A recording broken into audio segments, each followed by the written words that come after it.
pandangan anak muda terhadap kegiatan desa. Assalamualaikum warahmatullahi wabarakatuh. Kembali bertemu lagi dengan saya Rizky Febrio.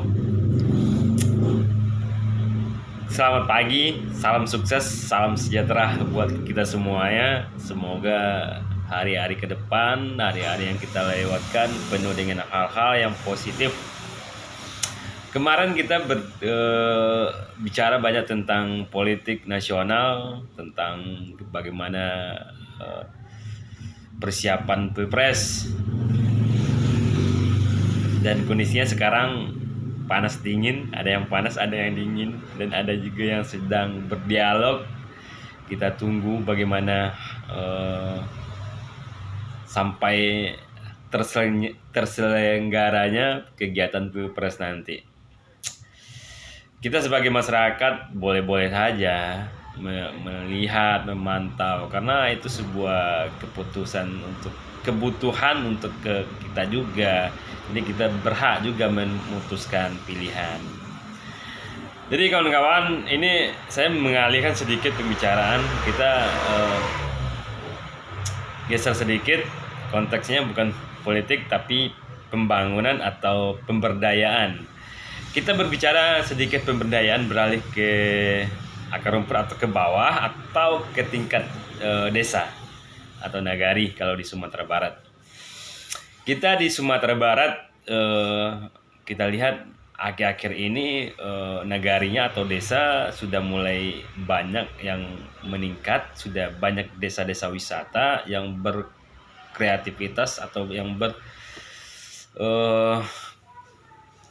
berkegiatan positif kita lihat, dan menghasilkan nilai-nilai tambah dan daya kemasukan untuk daerah-daerah tersebut.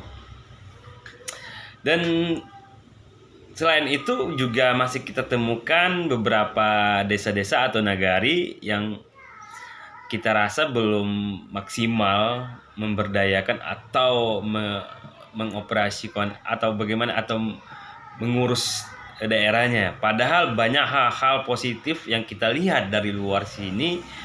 Ini bisa jadi sebuah kegiatan yang bisa berdampak positif dan meningkatkan kemasukan ekonominya.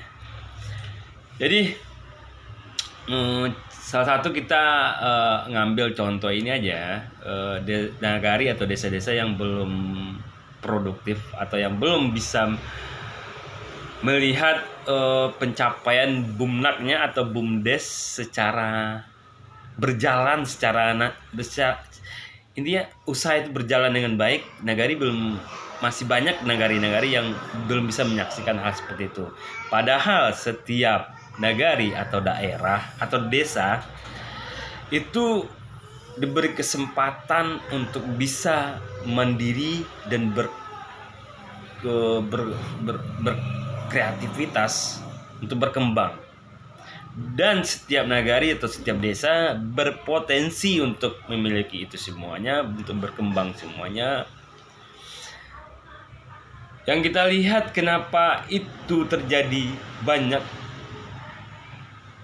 tidak tercapai oleh nagari atau desa, kebanyakan pandangan dari pimpinan atau orang-orang yang terlibat atau orang-orang yang dirasa penting memikirkan itu, memikirkannya dengan cara pandang yang salah menurut pendapat saya. Karena banyak yang berpikir andai kata proyek pengelolaan keuangan ini dibentukkan berupa usaha, nanti kalau benar usaha ini berhasil, kalau gagal bagaimana? Kebanyakan pemikiran seperti itu kita temukan. Jadi hitung-hitungan mereka bukan hitung-hitungan apa ya, hitungan pasti dipakai. Jadi ini hitungan pasti ini nggak bisa kita pakai. Soalnya gini, kita memikirkan sesuatu hal yang belum pernah ada. Ingat, yang belum pernah ada apa? Sepertinya selama ini yang ada di nagari atau di desa kita ini, kita mendapatkan sumber kemasukannya dari anggaran pusat. Salah satu, setiap tahun nagari atau desa mendapatkan anggaran porsinya masing-masing, pembangunan seperti ini dan seperti ini, termasuk biaya kegiatan aparat nagari atau honorer, mungkin juga dikeluarkan dari bacaan anggaran, hitungan anggaran, rincian anggarannya. Nah, jadi menurut saya begini, kenapa kita tidak memandang anggaran yang dipersiapkan 1 tahun itu kita coba kalkulasikan, kita manage dengan baik. Andai kata ada anggaran lain yang bisa membantu kemasukan atau pendapatan nagari kita, tentu kebutuhan biaya atau income yang berkegiatan di nagari akan bertambah karena ada uang yang masuk. Untuk bisa uang masuk ini, tentu kita mengorbankan dulu anggaran yang ada. Banyak cara yang bisa kita mainkan sistem strateginya. Mungkin pimpinan nagari atau kepala desa bisa menganalisa, dibikin kajian dulu, dialog dulu intinya. Mau bikin apa misalnya, kita mau anggarkan sebuah bisnis untuk nagari atau desa. Nilainya misalnya taruh aja sekecilnya minta 100 juta atau 50 juta. Kajiannya dikaji bersama, diundang orang-orang yang merasa bisa untuk memikirkan sebuah gagasan, bisa kita kaji bersama dan bisa menguntungkan bersama. Dalam kategori manajemen bisnisnya harus dibikin dengan sistem yang baik dan profesional.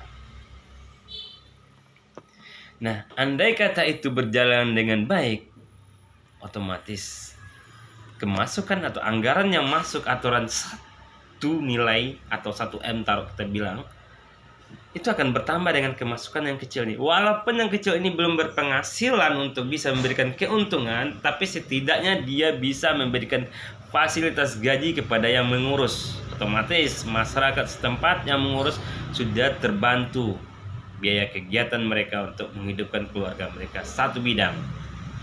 Dan kita yakin jika bisnis diurus, dikendalikan dengan baik, di konsep manajemennya, dianalisa semua programnya berjalan dengan baik, insya Allah pasti berhasil.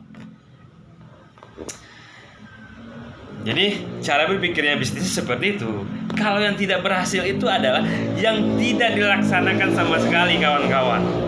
Tapi yang dilaksanakan ada kemungkinan 50% akan berhasil. Jadi kita berharap desa atau nagari yang belum sampai ke situ, cobalah berdialog, berkumpul, berpikir apa kira-kira yang bisa kita bikin mesin atau keran uang yang bisa mengalir dan itu masuk ke kasnya nagari atau berbentuk perusahaan tapi dimiliki sahamnya oleh nagari. Banyak cara. Ketika saham itu telah terbentuk juga bisa dijual. Ketika manajemen bisnisnya terbentuk dengan bagus, orang akan tertarik untuk beli saham. Syarat bisa beli saham, bisa berketurunan atau berkakak yang ada di setempat. Akan memberi daya tarik untuk orang minat untuk hidup beradaptasi di lingkungan kita. Salah satu. Kedepannya apa? Kegiatan menghasilkan uang itu yang paling bagus. Ya, industri atau produksi produk. Yang kedua, kita datangkan orang ke tempat kita juga salah satu kegiatan yang bagus. Bikin wisata misalnya. Orang datang ke tempat kita, dia pasti akan duduk, minum, dan makan. Itu juga bisa kita jual. Duduk bisa kita jual. Dia duduk, kita jual. Dia beli, duduk istirahat tempat kita, dia beli. Jadi banyak cara. Jadi teman-teman yang ingin berdialog, ayo kita berdialog. Boleh di komen-komen aja. Mana tahu ada hal yang bisa kita dialogkan. Kita tunggu. Dan kedepannya kita coba juga belajar lagi bagaimana yang bagusnya. Agar ini sampai pesan-pesan kita kepada semestinya. Oke, salam sukses. Jangan lupa di share, like, dan komen. Assalamualaikum warahmatullahi wabarakatuh.